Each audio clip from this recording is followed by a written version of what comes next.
Mbote na bino ba papa ba mama bandeko, vous allez liboso ya télévision Monga na TV. Kia Monga na TV o ezalaki Congo Glam. Ngai personnellement na sepeli ko rendre hommage na Verkis Kia Monga na po asali mingi na kati ya mboka na biso ndenge na yebisaki bino côté production musicale à gérer ba entreprise culturelle ya mboka na biso. Comme les trois mousquetaires, Luambo, Rochero, Verkis Kia Monga na. Mais na kati ya mboka na biso tozali pendant la habitude ya ko rendre hommage na bato basali bolamu na kati ya mboka te po ndenge na bagi tozali na état d'esprit ya ko transmettre te ya ko sala ba suivi te. On va la pesi na exemple la sens ni parce que biso ba congolais il sengeli to banda ko rendre ba hommage to banda ko reconnaître ba valeur ya bato o basali po na mboka na biso et yango muto e ko sala ke biso to sala na unification ya bolingo to sala na concorde ya ko s'entraider to sala na concorde ya ko léguer ko sala to sala na concorde ya ko faire valoir ba valeur ya bato. Ngai na rendre hommage pour vraiment dans la vérité ce qui na rendre hommage te na moni muto ko rendre oncle na ngai hommage. Donc na rendre hommage télévision Kia Monga na TV pour na kati ya Kia Monga na TV to banda ko lo baba histoire to beta nécessaire histoire ya Congo. Vraiment natango abalisi yenga tito ko landa penza yango penza pas seulement makamba musique tela makamba ba théâtre pour y akutana kana ba lo bato ba bengaki ba maboke ba basinyo soana ba bengaki ba mama impala et mais aidaki pe bango na makambo ebele donc ameka pe ko travailler na bango na makambo pe ebele et que place na ye bébé santerre et comme qui place au même coup de bas sportif ba bana ko sala ba compétition na bango wana. Donc ngai le quoi na travailler kuna na zana kati ya lignée musicale parce que zaki boulot na ngai musala na ngai na salaki na na poto na zongi na poto awa na continuer kaka na lignée wana. Et la rendre hommage, j'espère que la télévision est recommandée. Et puis, c'est parce que yé azali philosophe. Oui, bolinga te, Verkis Kia Monga azali philosophe. Parce que à partir de bonaye na komitu naka, et puis ça qui densité na kati la culture en boka na biso, et puis ça qui le comme susu na kati ya nzembo wana na komitu naka même église catholique ezala qui bouger pour na makambo wana. C'est un philosophe et moi je m'inspire na ba capacité na ye ya ba pensée na ye ndenge abadi ko réfléchir et yango pe na s'inspira qui pour na sala na sala concept o ba bengi lingala phone beaucoup de temps on a ba dictionnaire partout beaucoup monde n'ont jamais civilisation lingala phone existe raté mais ezali scope exister parce que na s'inspiré na créer concept wana à partir ya nzembo ya komitu naka et à partir aussi à likambo koleka année je crois il y a 2 ans passés 2 ou peut-être 4 ans tango monsieur ministre Paul Guéant a y que la civilisation surtout ezali na même pied d'égalité. Bon, ezali peut appuyé par monsieur le président Sarkozy nga na vandaki na lobi au fait ngai civilisation na ngai ezali nini et civilisation na ngai ezali na place ni na kati ya humanité na monaki ke civilisation na ngai ezali pena comme moko système. Na monaki ke nazali na civilisation o ba bengi civilisation africaine. Mais sous total Afrique ezali divisée en 3 parties. Afrique du Nord, centrale et Afrique du Sud. Ngai en tant que congolaise nazali na Afrique centrale. Na koloba ke civilisation na ngai nazali civilisation d'Afrique centrale. Na kotaki na kati ya dictionnaire na sali ba recherche na monaki kombwana ezalaki renommé te na kati ya civilisation quelconque, civilisation telle tout le monde a civilisation française, civilisation romaine, civilisation Afrique centrale, à mon acquitté. Alors d'où je me suis inspirée dans le but, oui, il faut s'inspirer, réécrire histoire, il y a un beau cannabiso. Je me suis dit, pourquoi pas civilisation lingala forme. Lingala baki ezali na bambo kapele ebele ezali civilisation à bateau balbamanga. J'espère que Batumi va rejoindre Ngai Poto Megako, Sala Eloko Oyo, et va de génération en génération. Et qui n'a pas croisé le doigt, comme on dit, et comment vraiment se répand même après ngai na kozala lisusu te esala vraiment ke ezala phénomène moko ya ezali na eza na kati ya bomoi ya afrika na kati ya motema ya congo mpe na motema bapays nyonso oyo balobaka mpe lingala civilisation wana lingala fone evanda. Bon nayebi te nyonso ezali ndenge oyo ngai nazokumbela likambo wana na baali na ngai na bato bakorejoindre ngai mpo totonga eloko wana. Teme na biso ya lelo ezali est-ce que la civilisation ezali ndenge moko parler na civilisation. Civilisation ezali eloko nini? Civilisation ezali mœurs ya peuple. Façon peuple a pensaka ya salelaka makambo na ye ainsi de suite. Mais civilisation ezali fondée à partir ya science ya peuple, technologie ya peuple, religion ya peuple. Surtout côté na ba trois caractères wana. Donc on mona ke civilisation et vandi, civilisation et salami. Science, tant que la science, na kati ya science to mona ezali toza na sociologie, tozali na philosophie, et bon la science philosophique, toza na science sociologique. Et puis tozali sous na nini yo na science oh ba bengi science ya médecine. Bon, surtout dans le côté technologique, tu allies la technologie, tu allies côté la création, la invention, il y a beaucoup de biso ni au biso ba congolais, au biso ba batamangala où il y a Congo RDC ou Congo Brazza ou batamangala bazali na ba pays limitrophes où ils allient entourer RDC et là on ni au biso to sala. Pour le blanc bien mokolo mususu. Bon, dans le cas de la technologie, tout le monde a des phénomènes, ils ont un caractère artistique, où bah bengi le quoi, bah musique, bah mode, bengi makambu ya peinture et puis makambu et belé. Surtout le but de parler de makambu ya religion ni au biso, bah tu as mangala tu zali na yango, religion o yebani mokili mobimba, religion appropriée na batamangala bazali plus bazolo parler na makambu ya christianisme. Na kati ya christianisme wana bazo parler na oyo ezali religion oyo wuti musika et ye awa na onga na sobenga bassin ya civilisation lingalaphone. Bassin lingalaphone. Donc civilisation lingalaphone nek tolbara la lingalaphonie donc la francophonie donc lingalaphonie francophonie nyonso wana ezali rythme ya civilisation. Nous allons dans la religion appropriée pour la biso batamangala te. Christianisme ezali religion au biso adoptaki. Donc ezali ya biso te, ya biso religion ezali wapi.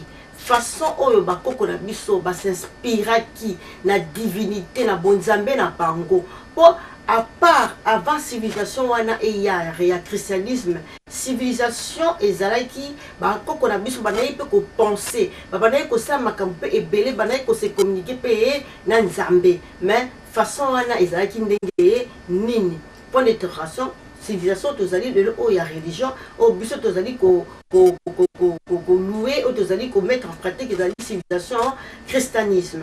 Parce que ce tolobi tokota na makambu ya caractère scientifique. Caractère scientifique tozo mona na kati ya caractère scientifique tozo mona oba bengi la science philosophique, la science sociologique, to va dire la science de médecine, ezali façon à traiter pas tout. Bon, c'est quoi toko décortiquer makambu nyonso wana dans ba jour ekoya. Mais ce côté na caractère bengi technologique, caractère technologique ezali oyo to bengi invention, création, même dans l'art, dans la technologie, que ça la voiture, que ça la makambo ebele, oyo ya biso ezali nini. Mais si ko ngai na lobi na kozala bref. Le caractère misato wana donc ils ont sa fondation il y a civilisation ils ont la même existence il y a civilisation. Civilisation il faut un caractère. Civilisation il faut na personnalité. Caractère et les alliés que va sa civilisation d'engini. Caractère et la civilisation, ça dit civilisation, il faut approprier dans tel peuple. Ça dit peuple, il faut ça de façon que et après ça, donc on va donner ce qui est de lui, oyo ewuti na source na ye, na base na ye, na vécu na ye, na tradition na ye, na culture na ye, façon oyo bango bazali kopense, mais ezala identifié, ezala vraiment approprié na bango moko, yango ezali kosala caractère. Et donc ezala teke o ba civilisation moko ezali ba malanda ngombe o bamoni o balandi bamoni o balandi, non. Et quand il y a un métissage, mais bango il faut pas garder authenticité na bango. Il y a tout ça là, caractère il y a civilisation. Donc caractère civilisation et salami et à partir il y a peuple wana. Ce qui peuple wana ils allaient peuple moko ils ont caractère, civilisation na bango ils ont caractère. Ce qui peuple wana ils allaient faible, ils allaient peuple moko ils allaient peuple moko corrompu. Donc civilisation na bango et vous allez faible et puis vous allez corrompu et puis vous allez la bétonte et la civilisation mourir pour se couler. Ce que la civilisation apporte au niveau de la mondialisation, ce que la civilisation apporte au niveau, il y a humanité sur la grande échelle. Est-ce que civilisation sont qui est commune à Katia, niveau wana, civilisation wana et la civilisation est portée par caractère nango, et que vous allez faible et que vous allez payer fort. À part caractère et la civilisation, toujours mon association personnalité et la civilisation. Personnalité et la civilisation, culture et la civilisation. Culture et la civilisation, ils allaient fonder à partir de la tradition et la peuple wana. N'engue peuple wana source na bango, façon na bango, penser à bas centre na bango. N'engue et salama, n'engue ils allaient léguer, n'engue ils allaient se transmettre, bango peuple basali pour ajouter quelque chose. Sinon quand il y a ba penser na bango, il y a des autres ça là.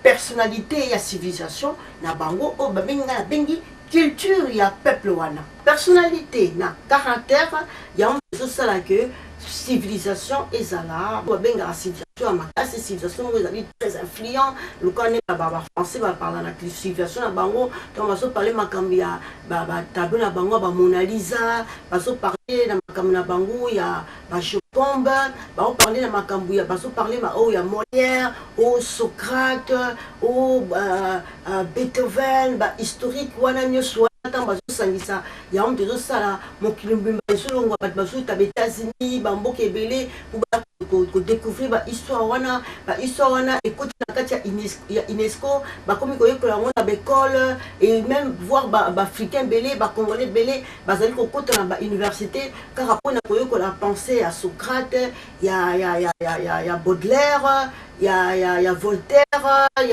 ya Molière ainsi de suite. Ce que dans tout ça, est-ce que civilisation a biso et ils ont beaucoup de la civilisation des civilisations sociales car civilisation sociale ba enjeu moko mais le so pesa ampleur ya civilisation bokesani et vandi wat bokesani ya civilisation et vandi na densité façon rentabilité ya faisabilité ya peuple ndenge peuple ba tongi civilisation na bango ndenge peuple ba travailler na kati ya civilisation na bango ndenge peuple ba répartir ba ingénieur soana force oyo bango ba sali que civilisation na bango ezala et exister na kati ya humanité ya on de ça keseni na ba civilisation nous sous civilisation on a civilisation ezali rentabilité ya travail ya peuple yango to komito na est-ce que civilisation na biso ya homme noir d'Afrique centrale on a zobenga na parcelle ngalaphone et la civilisation française et la civilisation romaine. Point d'interrogation. Bilan pour sa réponse. On a la civilisation pour l'ingato fortifier les Kabongo, pour l'ingato décortiquer les Kabongo, étape d'étape de science, religion, technologie, aux alliés fondés dans le bassin l'ingalaphone. Et donc c'est personnage de civilisation, il y a un des alliés qui côté na kati ya ba échéance, il y a ba concurrence, il y a un des alliés qui côté na kati ya ba échéance, il y a mondialisation et dans tout ça et loko to ko lobaka que les Sénégalais na peuple a meka pour travailler, a meka pour s'inspirer, a meka pour donner ce qui est de lui pour a meka pour vendre sa civilisation na kati ya humanité. Civilisation po ezala na kati ya progrès esengeli civilisation wana elongwa na état primitif po ekota na état moderne, c'est-à-dire ezala na kati ezala na développement, c'est-à-dire moto oyo azali na kati ya civilisation songolo pakala il faut ameka ko régénérer ma pensée na ye, il faut azala pensif, il faut atala tout autour de lui ayeba mokili ezali kotambola ndenge nini po ye akoma philosophe, po ye ameka ko décréter ma pensée na ye, ma pensée wana soki ezali riche ya onde ezali ko influencer mokili, donc ezali ko longwa na état primitif ezali ko kota na état moderne contemporain ya onde ça la grandeur ya civilisation.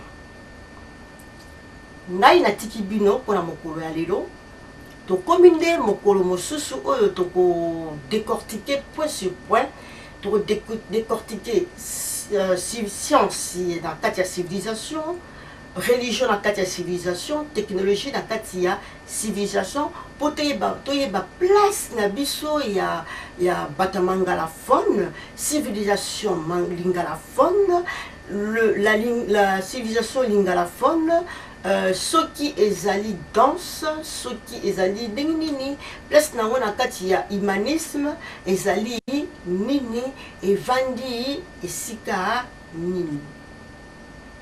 Babengi la francophonie, ngala oloba la lingalaphonie.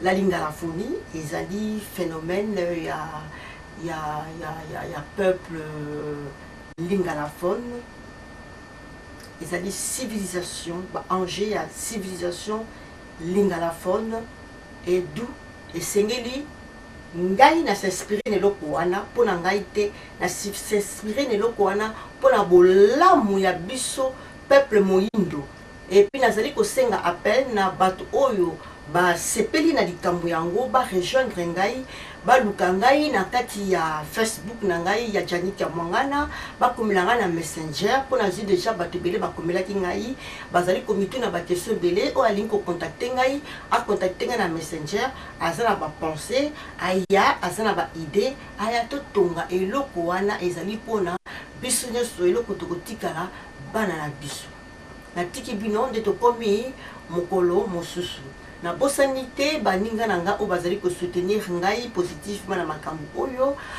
lokola Bobo Nicole Jolie baninga nanga baza ebele na bosanité Eve Mangaya na bosanité na pesi mbote pa ba camarade na ngai, ça fait longtemps qu'on s'est vu makalisi na ngai ezali pa na bango na bosanité Egitoyoyi toyeye na bosanité Henri Papa na bosanité Ogi Masambo azali ko pesa ngai tout le temps ba conseil ye azali kotala aza kosuivre ngai sa kolanda ngai pe azali kopesa ngai ba directif na bosanité Fred Mabanza Tindi Makele bébé Imbula na bosanité bébé Solo na bosanité bato baza ebele e na tiki bino tokomi nde mokolo mosusu